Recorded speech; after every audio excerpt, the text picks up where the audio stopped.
just be players in here today, so it'll be about 4 guys in here today.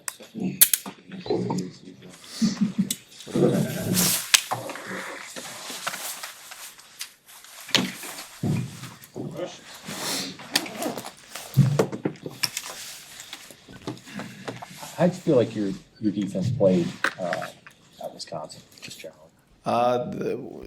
The guys were ready to play. You know, you go back and it's hard to get a feel right then and there. You know, you feel like, okay, you have mixed emotions during the game, but you get a chance to go back and watch the film, and then you watch some of the plays made, especially like in the short yardage area. You got DBs. I mean, Phelan goes up there and hits that back on that critical play, and it's like, wow, you know. And then Omar Brown on the other short yardage play. So there was moments where though everybody was tapped in. I think the biggest thing was the quarterback running around, you know, in third downs. That's where I got to be better. You know, I didn't give our guys a chance to.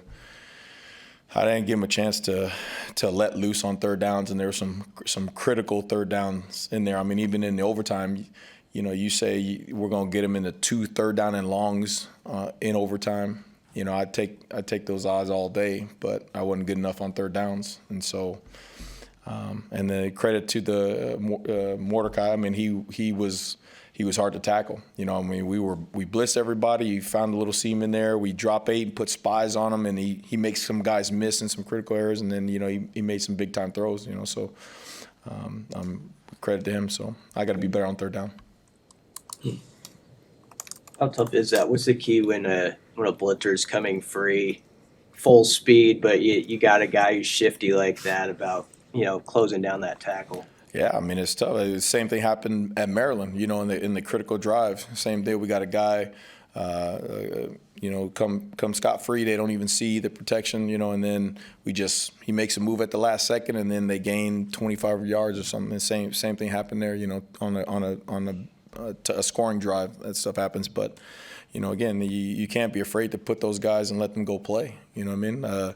The same blitz that we missed at Maryland later on in the game, I think it was Marquise hit him on the right side. Same thing, you know, kind of delayed blitz, and the quarterback saw him real late and just Keese closed on him and then made a sack. You know what I mean? So you gotta let them go play, you know, and trust the guys. And sometimes, you know, again, they got scholarship players too. They're gonna make a guy miss and everything. You just gotta rally around it.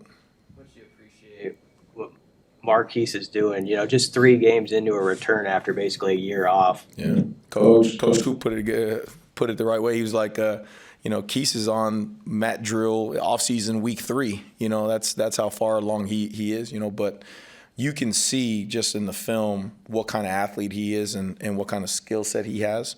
It was just a matter of him getting confident with his lower body and then getting his conditioning and his speed back. But he's a NFL DB, you know what I mean, and he's great to be around, and he's a really good teammate. Everybody loves, cheers him on, you know. So it's just really, really fun to watch guys like that when they come back and they make a play and they gain that confidence back, especially coming off injury, you know.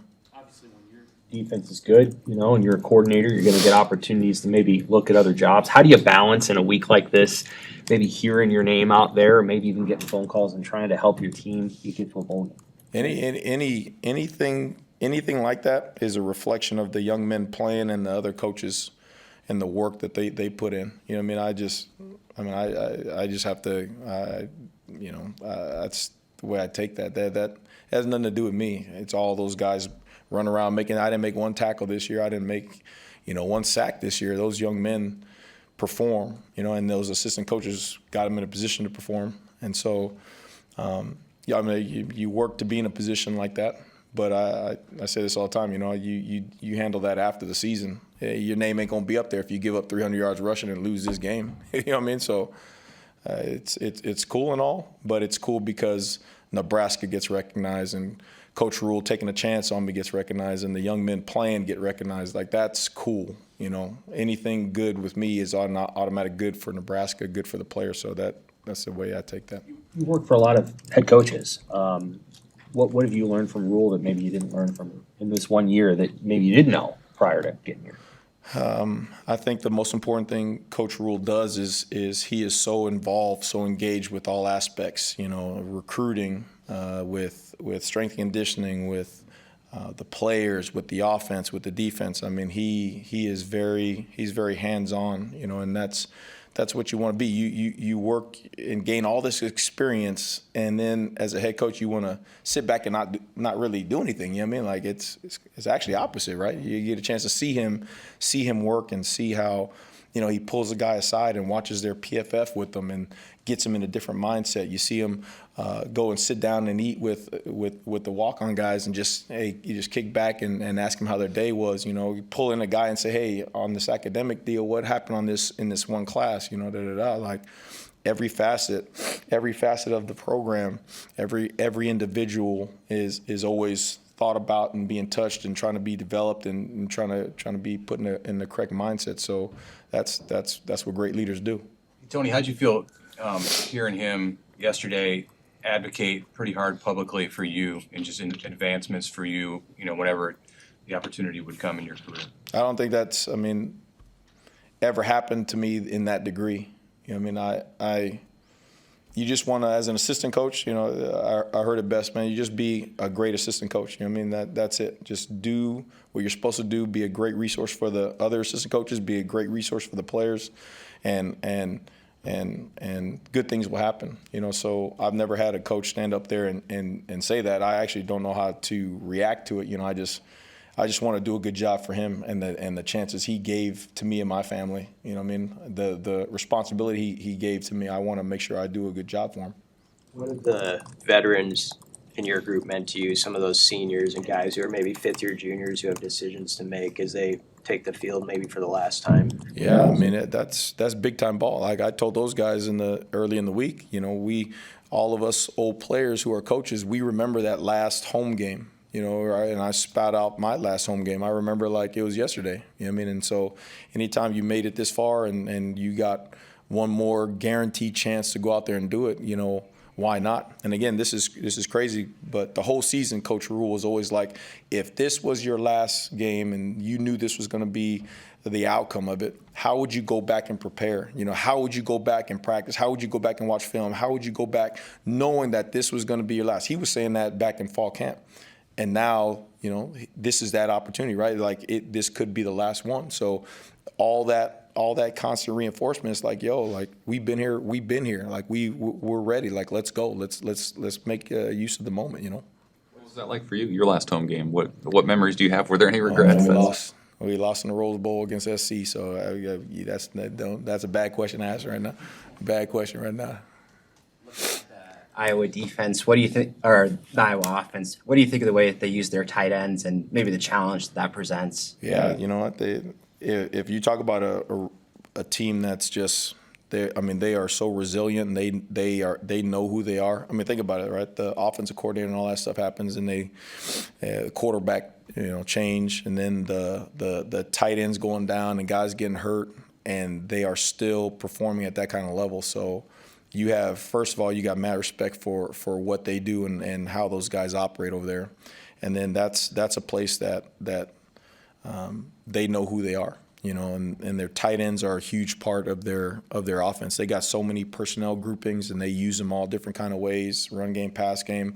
They throw tight end screens to them. You know what I mean? So it's a challenge. It's actually kind of cool when an offense does that to you. You have to make sure you have all the answers, you know, so they keep you on your toes. Yeah. How tough are the calls on a guy like James Williams? I noticed he wasn't on the travel roster. I think he's at that 4-game mark. Yeah. I mean, are those kind of difficult decisions, a guy like him specifically, I guess? Yeah, I mean, there was a lot of conversations, again, Coach Rule and T. Knight, you know, everybody coming together and trying to figure out, you know, and I think the formula is playing him the last maybe couple games right now going to be as beneficial as when he's, you know, a junior or senior and he's 15, 20 pounds heavier, and, you know, the program is in this time in 2 or 3 years, and maybe we're contended for the championships, and playoffs and all that stuff, you know, what's more beneficial and stuff and advantageous. So again, that's Coach Rule. You know, he's always constantly in that stuff, and he's always thinking ahead like that, and he's always making those decisions for the players. You know, it's real easy to be like, hey, we need sacks now, we need to do this now, da da da da, and it's like, yo, step back, like, what is the best thing for the young man? You know, so again, another lesson learned from the guy. It's funny, Luke Reimer's been through quite a bit here. You know, he's put in a lot of time and had an up and down season for you with his health and everything. But what has he meant to you in terms of just a voice that's kind of led the way as you guys came in? Yeah, you know, he's a guy who,